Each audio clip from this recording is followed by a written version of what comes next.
Good evening. Welcome to the Canby City Council regular meeting for April 1st, April Fool's Day, 2015. If you will please stand for the invocation and the Pledge of Allegiance. Dear Father, thank you for your provision and your grace. Thank you for your safe returns from trips over spring breaks for many of us here and at home. And thank you for the safe travels of city staff and Councilor Parker as they have been out doing and taking care of city business. As we are in the midst of Holy Week and prepare to celebrate Easter, I pray we all take time to reflect on what your death and resurrection mean to us. Please grant us wisdom and discernment, bless Canby, and watch over our men and women who serve and protect our city and our country. Amen. Amen.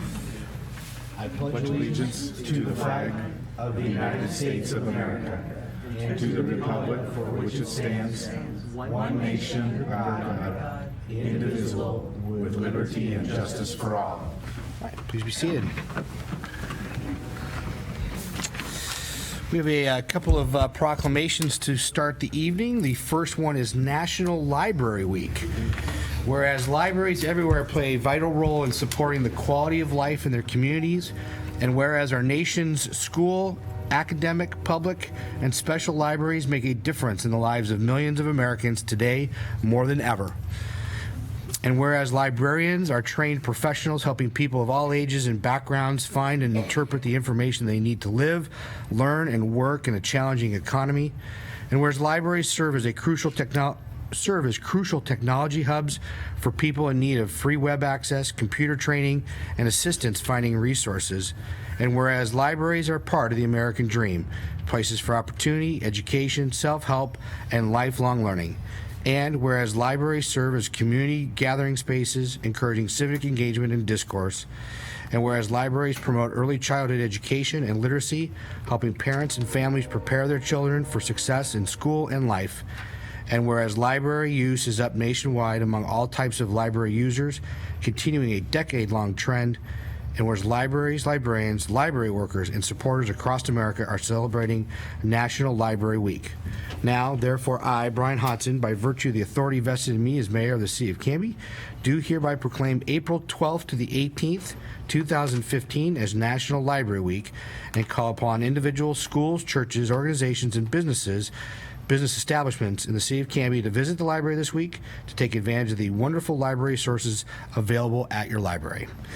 You belong at your library. Given unto my hand this first day of April 2015 in the city of Canby, Oregon. And do we have someone from the library here to take this tonight, or does it appear so? So we'll have our liaison take care of that for us. Very good. Thank you, sir. All right. Our second proclamation this evening is for Grange Month. Whereas the National Grange of the Order of Patrons of Husbandry is celebrating 146 years of service to America, and the Oregon State Grange will celebrate 142 years of service at their state convention this June in Pendleton, Oregon.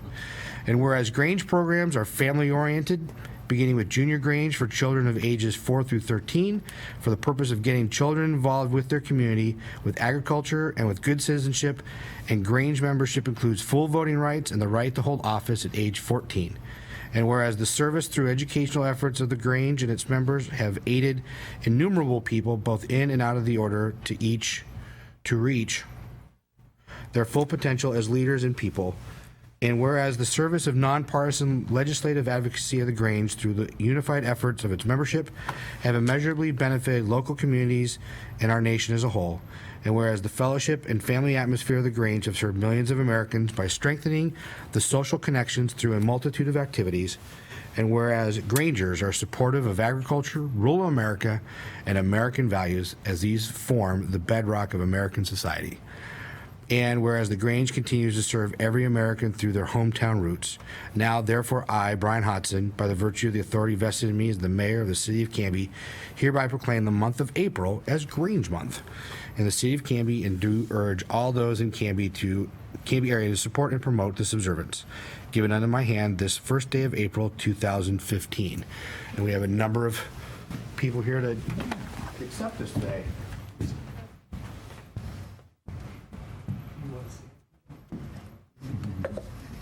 Thank you, Mr. Mayor. Appreciate it. Yeah, there you are. Want to step up and say a few things? I'll introduce the members. I don't have anything written down. Thank you very much. I'm the they call it president now of the Warner Grange. We used to call it master brain feed.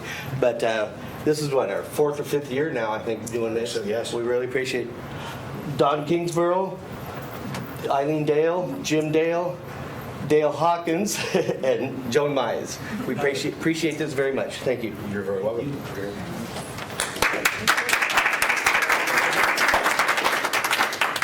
Mayor, would you mind if I share just a real brief anecdote relative to my experience with Grange? Absolutely. As a very, very novice politician at the age of 32, I had the good fortune of traveling throughout the county that I was campaigning in and speaking to every civic group that I could find. And the group that I felt most welcome at, that I felt most appreciated, and that I enjoyed most, and I will say 30 years later, that I have the best recollection of is the number of Granges that I attended in the rural areas throughout the county in which I was campaigning. I probably gained 10 pounds over the course of about 3 months, as one thing we know about Granges is we eat really good food whenever we go to Granges. And I just, it's an experience that I actually think about very often, because it was, I think, one of the highlights of that 11 months of campaigning that I did for public office. And so, on a very personal note, I thank you for what you do, and for the friendship that you share with the community, and what you give back, which is really to continue to define the roots of every community in agriculture and in rural life. So thank you very much. Thank you. Did you want to say hi to the folks, or did you already do that? Hi, Mom. Hi, Dad. Hi, Aunt Joan. Hi, Fez. It's kind of an annual thing. You It's- couldn't. yeah, You couldn't. related to most of them. You see them more than just this, right? Yeah, I do. Yeah, thank you guys very much for being here. We appreciate that. Our last proclamation this evening is Child Abuse Prevention Month. Whereas child abuse and neglect is an ongoing tragedy, and whereas the efforts of child abuse are felt by whole communities and need to be addressed by the entire community, and whereas the effective child abuse intervention programs succeed because of partnerships created between the courts, social service agencies, schools, religious organizations, law enforcement agencies, and the business community, whereas all citizens should become more aware of child abuse and its prevention within the community, and become involved in supporting parents to raise their children in a safe, nurturing environment, and whereas children are key to the city of Canby's future success, prosperity, and quality of life. And whereas children are our most valuable resource, they're also our most vulnerable. And whereas children have a right to be safe and to be provided an opportunity to thrive, learn, and grow, and whereas we must come together as partners to shine the light on child abuse so the voices of our children are heard by all, and we are as a community extending a helping hand to children and families in need. And whereas by providing a safe and nurturing environment for our children, free of violence, abuse, and neglect, we can ensure Canby's children will grow to their full potential as the next generation of leaders, helping to secure the future of this city and nation.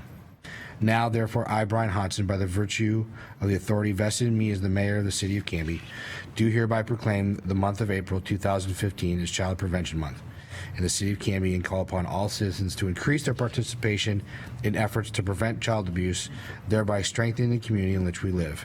Given unto my hand this first day of April 2015 in the city of Canby, Oregon. Would you take a picture? Sure. Thank you. See, There you go. Thank you very, very No, much. thank you. Thank you for being here and doing this. All the way there, Bob. I'm gonna put the screen towards you. Oh, this way, okay.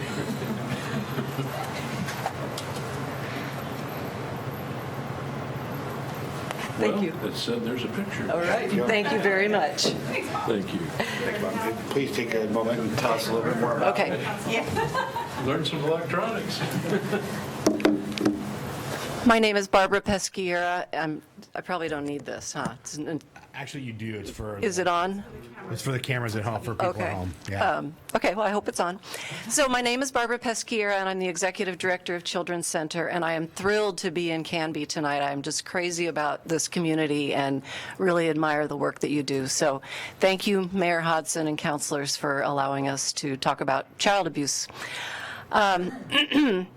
The pinwheels that you have are the symbol of prevention nationally, and then this card that's attached and fits like a business card has the child abuse hotline number on it. So it should be really handy for you to report abuse when you have a suspicion that you're seeing something that isn't right.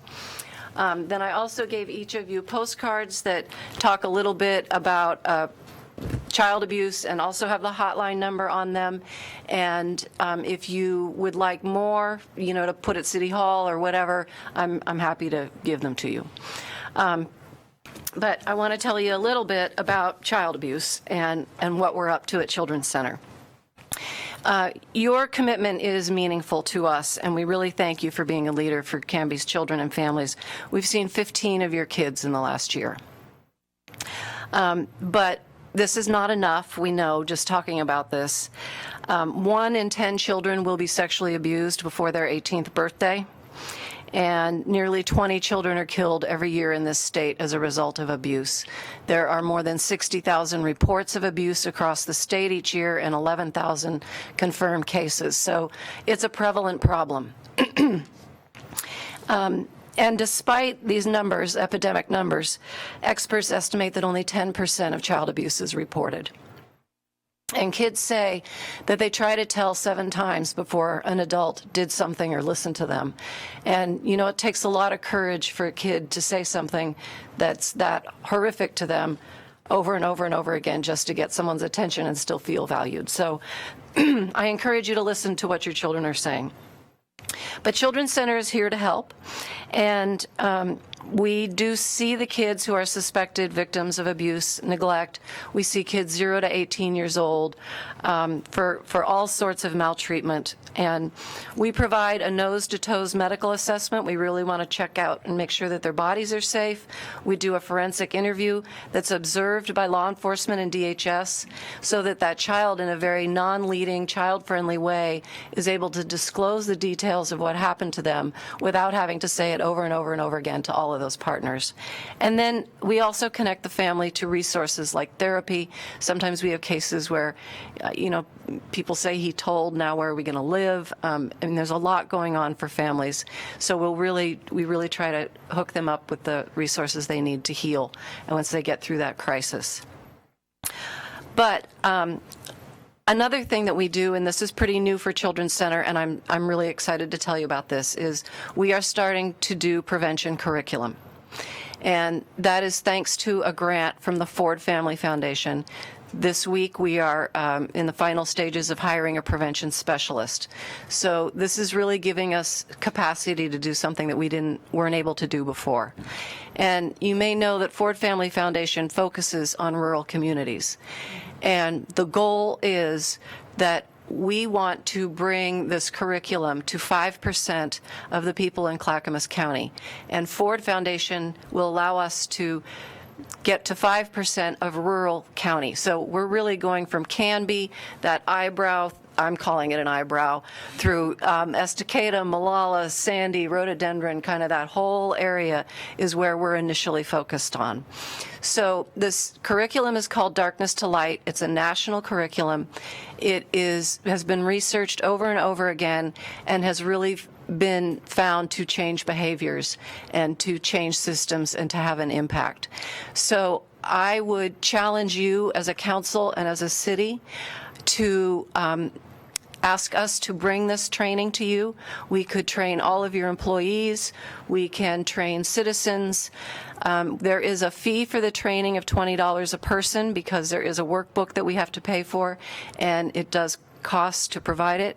Another alternative is to sponsor a class for $500 and, and then have more like 30, 35 people if you think you're going to have that kind of attendance. As business people, you could sponsor a class, and then there's also opportunities to learn how to be a facilitator of this workshop. But the reason we're aiming at this 5% is because that's the tipping point. And if we reach a critical mass of parents and people who are working with children, it will change the social norms. Parents will have different conversations with each other when they're dropping kids off to spend the night. They're going to have different conversations with the music teacher when they drop their son off for guitar lessons. And they're going to have different conversations with daycare providers. And all of these organizations that serve children are going to need to have answers when parents are asking about policies and how children are supervised. And so we are there to help them create policies and to make these policies well known. But if you look at the patterns of perpetrators and offenders, they are very intentional about which children they select, which communities they select, and we can send a message in Clackamas County that this is not a place where offenders are welcome. We can really bring an end to this. Child sex abuse is entirely preventable, and if it's affecting 1 out of 10 children, you know it's going to make a difference over time if we can turn this around. So I'm excited that we can do this. I'm happy to answer questions, and it's just great that for us at Children's Center that we can have this opportunity to stop this in addition to helping kids who suffer from experiencing it. Is your contact information on the postcard and the business card that we were given? Yes. Okay. For those at home, would you like to give maybe a phone number or the Thank website you. that they can go to Yes. if they want to be involved or perhaps sponsor an event or attend a training? It's funny, it was in my remarks that I didn't stick to, so thank you for reminding me. That's okay. Children's Center's website is www.childrenscenter.org, and it has no punctuation.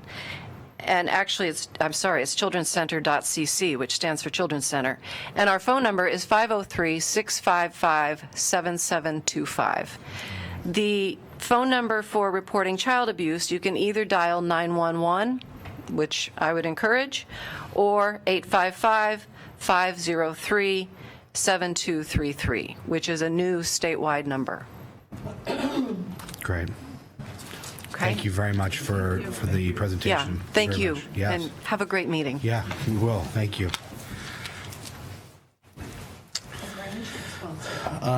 Moving into next on the agenda, communications. Anything at this time? No? All right.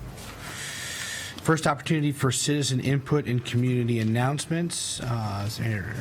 There's yellow cards on the back there if you're so inclined to come up and let us know what's on your mind on non-agenda items for the evening. Seeing none, we will move into mayor's business. Not much to report. Last week was spring break, so there was not a whole lot of activity on my calendar other than Disneyland, which is a lot of activity. I will not give a report. I did not get to meet the mayor of Disneyland. The C4 is meeting tomorrow evening, so next meeting I'll have a report on that. I did have a meeting today with some county personnel on upcoming tourism opportunities and events that may be coming our way for Canby, so I was pretty excited about that. Seeing activity continue at some businesses that are coming into town. Biscuits Cafe is moving along, and then the FOB Tap Room is moving along as well, so that's good news. The first home in Dinsmore Estates is moving rapidly along. It is roofed in, sided, and everything, so they are hustling along on that one. And then the light project on Elm and Grant appear to be done. So we have new boom arms with signaling, and I appreciate the flashing yellow turn lights, so that'll help with traffic. And I think we're coming up on completion on the road and sidewalk improvements there by the high school. soon. One of the things that I'd like maybe the council to consider as a direction item as we move down the road here is to look at extending that project down Southwest Second, right there behind Dairy Queen and by U.S. Bank and Allegro. It's a very poorly lit area. I think if more than anything, it's probably a light project that might need to be something we can look at down the road.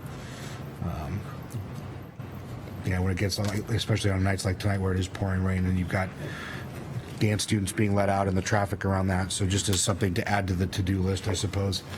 Rick, I'm sure Matilda can find some grant piece on that. Yeah. Great. And that really concludes my business, and we'll start down there with Councilor Rocha. Thank you, Mr. Mayor. Canby Fire Front, they've been going through a revamping of their testing program, and I'm on the Civil Service Commission over there. So I've been able to see firsthand the hard work everyone involved puts in, and it's a lot of work that they do.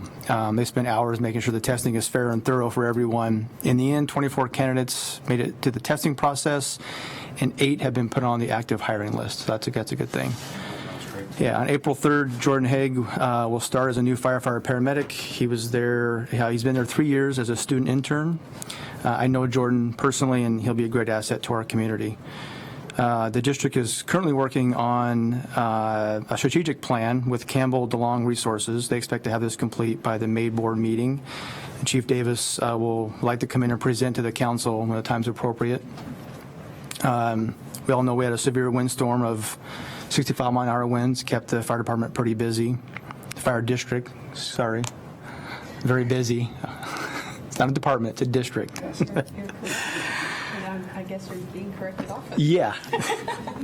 There's a natural gas leak event at the townhouses on Redwood. The fire district, along with the gas company, worked hand in hand to evacuate the dwellings, as this was a pretty volatile situation and could have sparked a pretty major explosion. Chief Davis complimented the gas company for their quick response and patience in making sure the houses were okay to return to. The fire district's currently working on an ISO re-rating. And they hope to have this complete by August, and which would bring our rating down from its current level of 5 to a 4 to potentially a 3. This is significant because it reduces everybody's homeowners insurance ratings as well as business insurance ratings. So that's a pretty big deal. Jim's been working pretty hard on that. You need to find ISO. I knew you were going to say that. Insurance Service Office. Okay. Yeah. And what does that rating do? So that rating is it goes from a 10 to basically a 1. 10's the worst.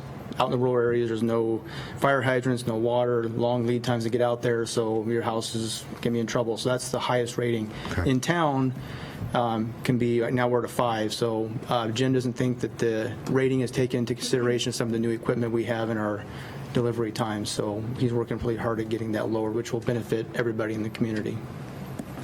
And lastly, driving down Territorial yesterday, and the cars in front of me were stopping, and I wasn't sure what was going on, and looked up, and 3 turkeys were crossing the road. And we have signs put up, right? Okay, so everybody needs to know the turkeys can't read the signs. They are not crossing what they're supposed to, so be careful of where the kids. That's just my public service announcement for today. It's just keep coming. Thank you, Councilor Yeah, Rocha. you're welcome. I'll take that to the Traffic Thank Safety you. Commission Appreciate and that. let them know. Put the signs up with flashes, then they'll know where to go across. I wish that I could say that is an April Fool's kind of It wasn't. this evening, but it is not. We do, for many of you that live here in Canby are aware that we have the Canby Town turkeys. Yeah. And their they- Facebook page just went up 6 likes for that. You know that, right? So please, follow them on Facebook. I'm sure they have a Twitter account, and they now have crossing signs. All right. Anything else, Councilor Rocha? That's all for tonight. Perfect. Thank you. Thank you. Councilor Hensley. Thank you, Mr. Mayor. And, you know, the wildlife in town, it's a good thing that the squirrels don't also have a Facebook page, as they cause much mayhem as well, right, Bob? Yep, power outages. Power outages Yes, via squirrels. as many in town know, the power went out for a good amount of time thanks to a lovely squirrel. So, you know, we could have signs for the squirrels to tell them to stay out of the power lines, but I probably think that they don't read either. I really don't have a lot to report this week. Likewise, with spring break, not much going on here. Been down at the Capitol. I'll report on some things that I'm working on down there when things come to fruit. But I do have a community announcement, and the Legion breakfast that I always like to promote will not be happening this week as it is Easter Sunday. So go to church, go to family dinners, that kind of thing, and then join us on April 12th for breakfast. And the auxiliary will be in charge of serving that day. First Street entrance, 8:30 to 11:30 a.m. Sunday the 12th. That's all I have today. Great. Thank you very much. Council President Dale. Well, likewise with spring break, I have nothing to report, but I'll promise you double next time. How's that? Well, next time. Perfect. Okay. Easy enough. Councilor Height.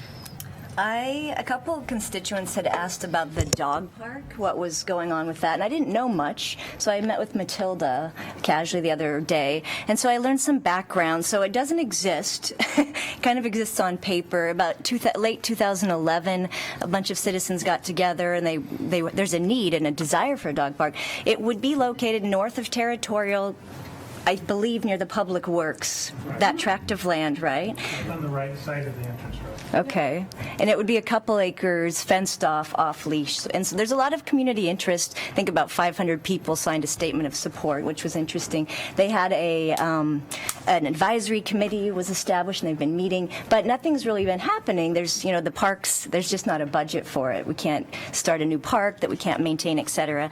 But there's one potential scenario is being tossed around. I just thought I'd put out there that if we could, and correct me if I'm wrong, if there's a nonprofit group that we could somehow partner with that has the interest in maintaining the volunteers. There's a lot of volunteers in Canby that would like to get this thing off the ground and maintain it. But if we could go through a nonprofit group, then maybe they could manage the volunteers and it wouldn't cost the city. We wouldn't have to fund it. So do you have anything to add? No, that's an accurate characterization. I have met recently with Matilda, and we talked about a number of options. We as a city aren't in a position to commission more parks that we ultimately will have a responsibility to maintain. And the challenge with volunteerism is that it's always robust in the beginning, but over time, ultimately, the responsibility will fall with the city. So in looking for solutions and ways to begin to develop a long-term strategy for the dog park, one of the ideas was to find an existing nonprofit group that is robust enough to provide a level of assurance that the park will continue to be maintained.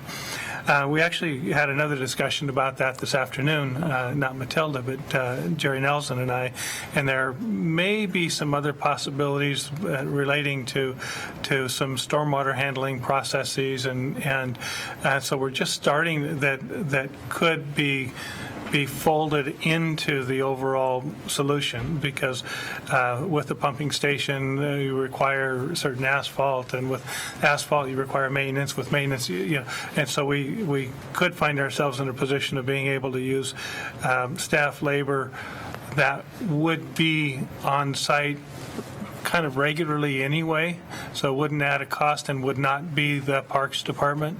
And we're just, today was the first discussion, so we're just in very, very early discussions about whether it would work. It's probably 18 months off as we start trying to fit the pieces together. But it's easy to put a fence up, but it's very difficult to maintain what's inside the fence, and that's really what our objective is not only to build it, but to find a way to maintain it that wouldn't require the input and attention of our already overtaxed park staff. Right. Very good. Thank you for clarifying that. I appreciate it. I had a couple other liaison meetings before spring break. So it was the CAT.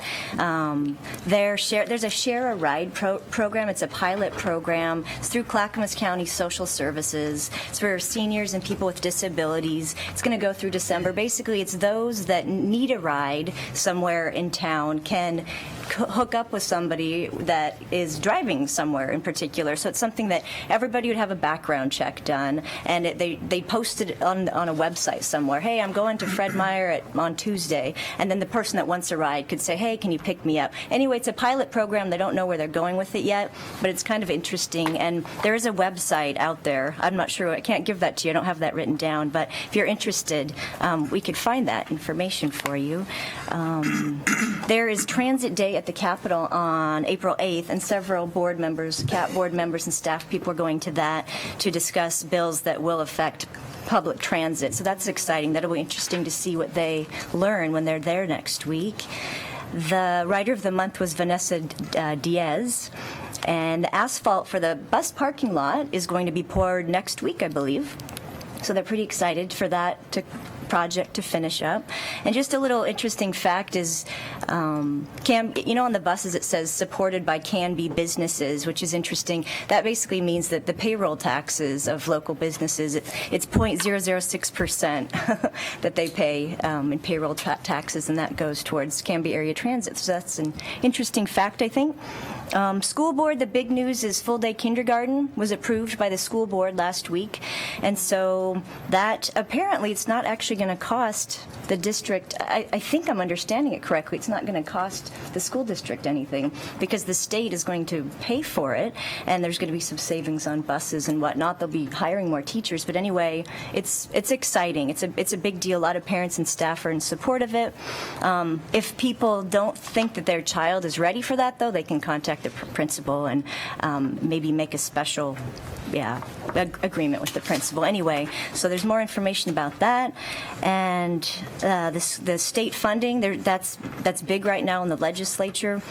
There's 3 different numbers you might be reading about. There's the $7.2 billion, the 7.5, or the 7.8 funding level. So, of course, the school district is hoping for 7.5 or above, 7.2. And I'm not sure if anything happened today while in the news. I don't know. But 7.2 would be bad news. Would actually be more underfunding. So it would be cuts, essentially. 7.5 is like fragile stability. We'd add back a few teachers and reduce class sizes a bit, which would be good. But 7.8 would be more growth-oriented, so achieving academic long-term goals, and we'd be great there. So anyway, that's what everybody's hoping for. We'll see. And Oregon could really use, we're ranked rather low on several, as we all probably know, in several areas, so we would like that funding. And then community-wise, the Youth Running Club began this week. It's a free running club. I actually helped found this a couple years ago. It's for ages 8 through 14. We run at Trost Tuesdays and Thursdays, 5 o'clock. And contact me if you'd like more info. Also, the schools are looking for some proctors for the state tests. The Smarter Balance tests are starting in April in the elementary schools and middle school. But if you have extra time to volunteer for those tests, let the school district or me know. We'd be happy to place you there because those are important. And I think Tony Gonzalez is going to present at Chamber next week, so that's exciting. We'll hear what he has to say. And then lastly, in honor of, Library Week, my kids and I over spring break went to the North Marion Community Library. So there's a little library in Aurora. It's housed underneath in the basement of the Presbyterian Church. It's open about 3 days a week, limited hours, all volunteer run. Pretty excited. It's just a group of citizens that thought, these rural folks, they're not part of the Marion County Library system or ours, of course. And so they found books, they got donations, and by golly, they've got a library. So I appreciate them too and all their hard work. That's just great. So that's what I've got. Great. Yeah. Thank you, Councilor. Councilor Coleman. Mr. Mayor, on the municipal audit front, with the guidance of our finance director, Haley Fish, we're currently in the midst of reviewing 4 proposals from 4 firms interested in working with the city on an ongoing basis. So we'll be working through those proposals and coming up with a recommendation. On the Planning Commission front, I attended the March 23rd planning meeting. There was quite a lot of ongoing talk about our city's street tree ordinance, and there's going to be continued discussions. But one of the things I'd just like to point out to citizens of Canby and the city limits, if you have questions about a tree in your yard you're thinking about removing or wanting to know about what trees you might want to plant, the city's done considerable research, and I very much encourage you, before you remove that tree, to contact the Public Works, and they can give you a wealth of information. Also, we're very excited about the Planning Commission's newest member, which you'll be announcing here tonight. And there is one more opening. We're tickled to have a woman on there, given their fresh perspective, as we have two on the council here. It's very good. And so if you are interested in, there's an awful lot of building going on and around Canby. So the planners are very busy, but it's a very interesting job, and you can get more information on the city's website or stop by the city hall. Or please come to one of the meetings. Also, I noticed two of the traffic safety members are up for renewal, and I'd just like to say Jack Pendleton, the chairman, and Dick Templeman, a couple of outstanding members, very dedicated, both retired. And Tracy and I will be at the traffic safety meeting this Friday from 8:30 to 10 in the Public Works conference room. Let's see here. Oh, also, I'd just like to say what a huge improvement it is, these light poles, rather than having the hanging wires and the decking on the railroad tracks. It's really neat. So there's a lot of great things going on, and that's all I have, Mr. Mayor. Great. Thank you, sir. Yeah, it's been a very much a well talked about issue is the train crossing closures and whatnot. And I think once the repairs and improvements are done, I think people will appreciate the fact that the improvements were very much needed and being taken care of. So, and they are almost done. That is correct. It's not a train. It's not a train. Correct. We'll move into the consent agenda. Mr. Mayor, I move to approve the minutes of the March 18th, 2015 City Council regular meeting, the reappointments of Jack Pendleton and Dick Templeman to the Traffic Commission for terms to expire on June 30th, 2018, the appointment of Christine Rocha to the Planning Commission for a term to expire on December 31st, 2016, and the appointment of Matt Olson to the Transit Advisory Committee for a term to end on March 31st, 2018. Second. And as liaison to the Traffic Safety Commission, I'd like to publicly thank Jack Pendleton and Dick Templeman for their service and continued service in their new terms. Perfect. Motion's been made by Council President Dale and seconded by Councilor Hensley to approve the consent agenda, which include the adoption of the minutes of the March 18th, 2015 City Council regular meeting, reappointments of Jack Pendleton and Dick Templeman to the Traffic Commission for terms to expire on June 30th, 2018, appointment of Christine Rocha to the Planning Commission for a term to expire on December 31st, 2016, and appointment of Matt Olson to the Transit Advisory Committee for a term to end on March 31st, 2018. All those in favor? Aye. Anyone opposed? An abstention? Abstention. So that passes. I got a count here. 401. 4-0 and 1. Perfect. She just made it. She just made it. Scarlett made it, huh? And Chris, thank you for signing up. Yeah. Hope you enjoy reading. No, the Planning Commission is a great commission. You do a great job. Thank you. We'll move into resolutions and ordinances this evening.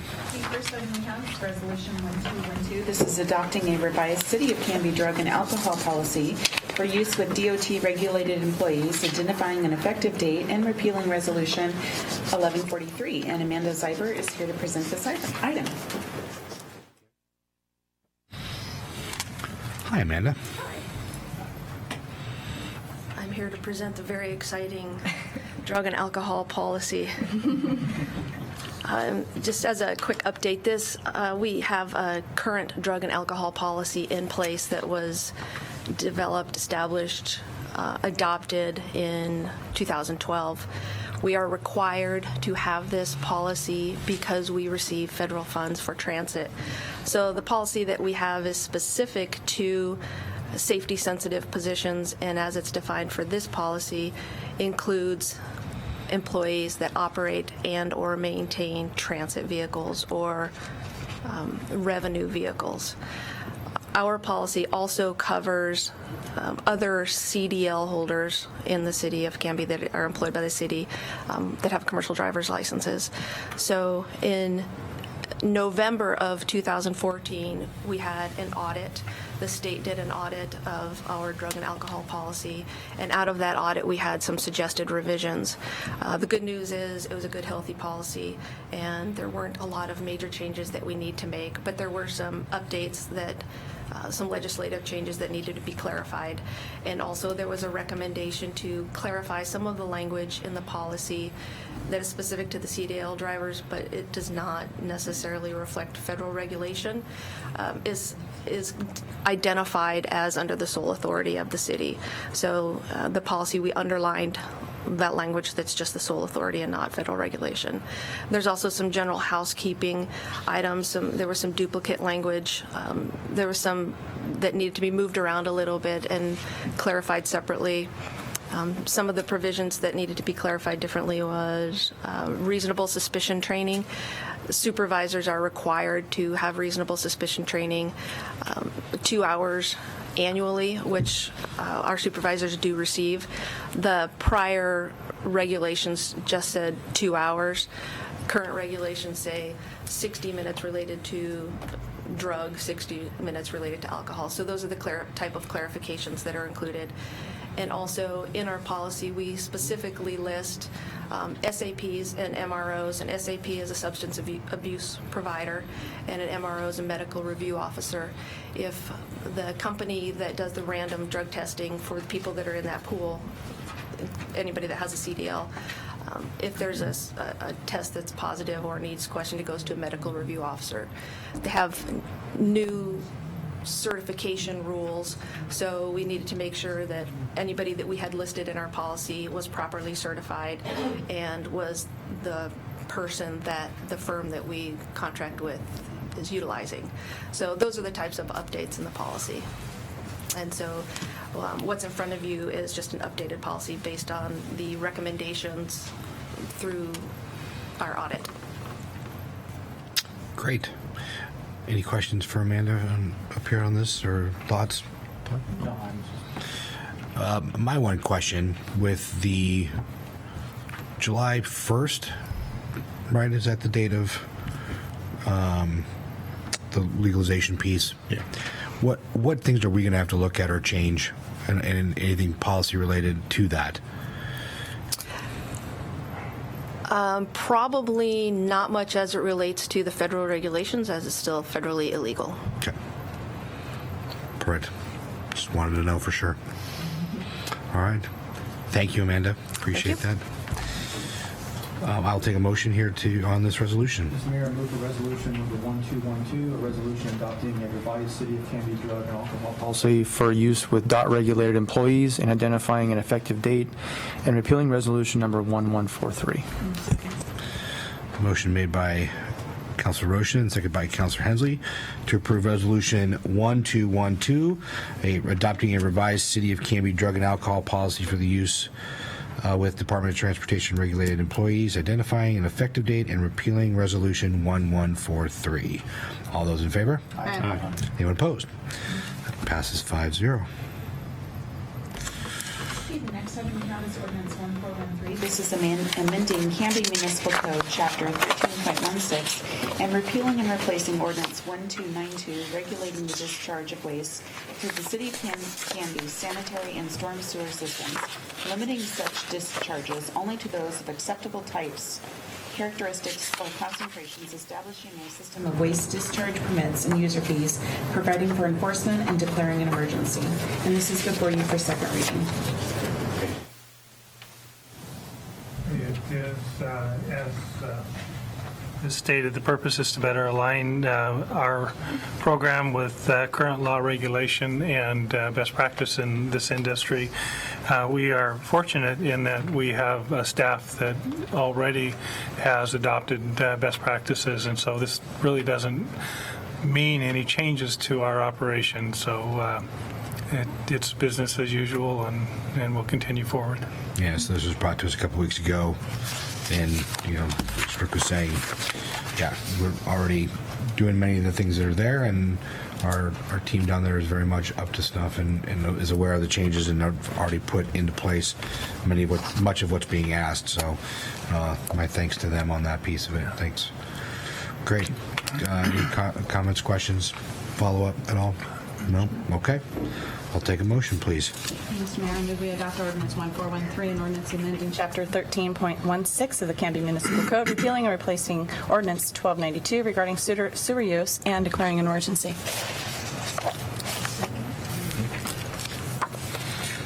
Motion made by Councilor Hensley and seconded by Councilor Height to approve ordinance number 1413, an ordinance amending Chapter 13.16 of the Canby Municipal Code, CMC, repealing and replacing ordinance 1292 regarding sewer use and declaring an emergency.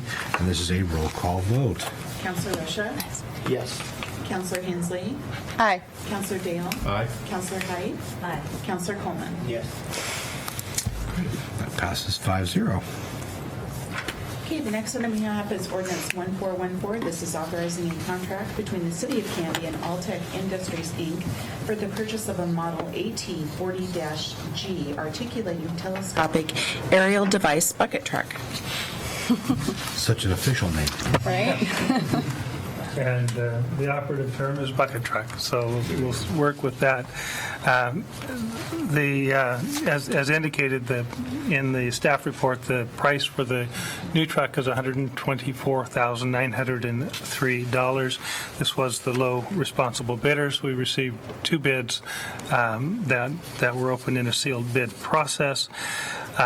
This would replace a 1984 vehicle that no longer meets legal requirements for use in the system because it cannot come in contact with power wires and so wouldn't be able to work in the air, so for the most part.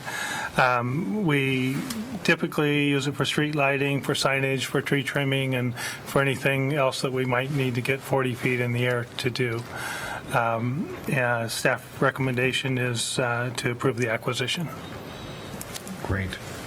I have no doubt with our crew that we will get as long of a life out of this truck as the last one. It is actually very impressive. Yes. Now, is that I thought there was an older truck. Is there still an... There is still an older truck. 50s thing. There's at least one and maybe more than one older truck. That our guys have managed, and our fleet guys, thank to them too for keeping those things running. So, yes.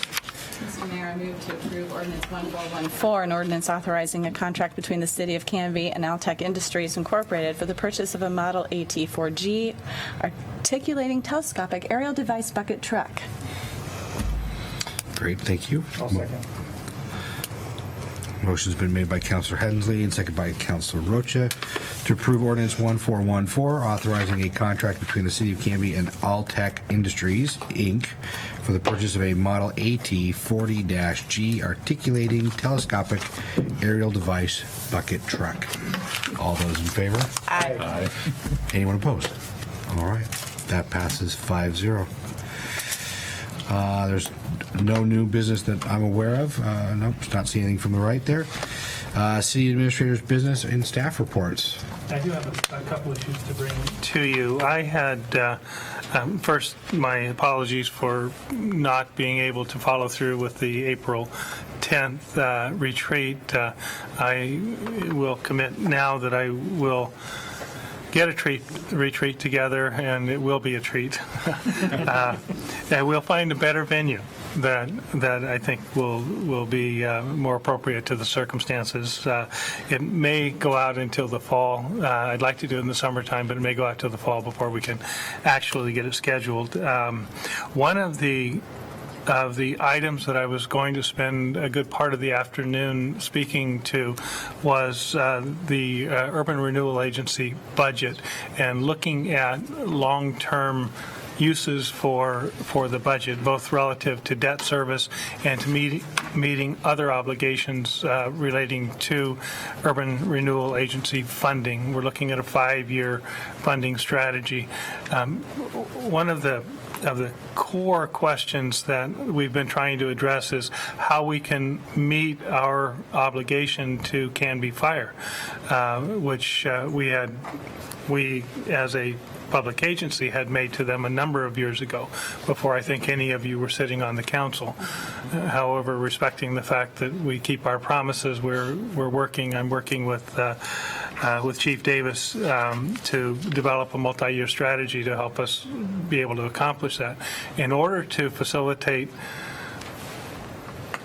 the accomplishment of that goal, I need to present to you for your consideration a longer range spending plan that anticipates not only existing and current obligations, but future obligations based on our revenue stream. And so we have a number of assumptions, and in order to do that, we need to reevaluate the projects that we have listed in the Urban Renewal Plan, which ultimately require a plan amendment. To address this and not have to wait till the retreat, I've already spoken with Kim about it. We'll want to schedule a study session in the next month to 6 weeks to outline to you what we've developed, get any feedback and information that you have, and then ultimately bring it forward to the agency for their discussion. I know this isn't technically an agency question, but we did have the Canby Fire discussion earlier, and this is kind of core and part and parcel to what I think is important. So it's something that I'm working towards, and got sidelined just a little bit with the delay in the retreat, but it kind of takes a higher priority than that even. So we want to make sure we get that done. You will also be in the next month or so seeing in our existing parks small billboard that reminds residents and users of the park that dogs, while they are in the park that is not the dog park, are required to be on leashes.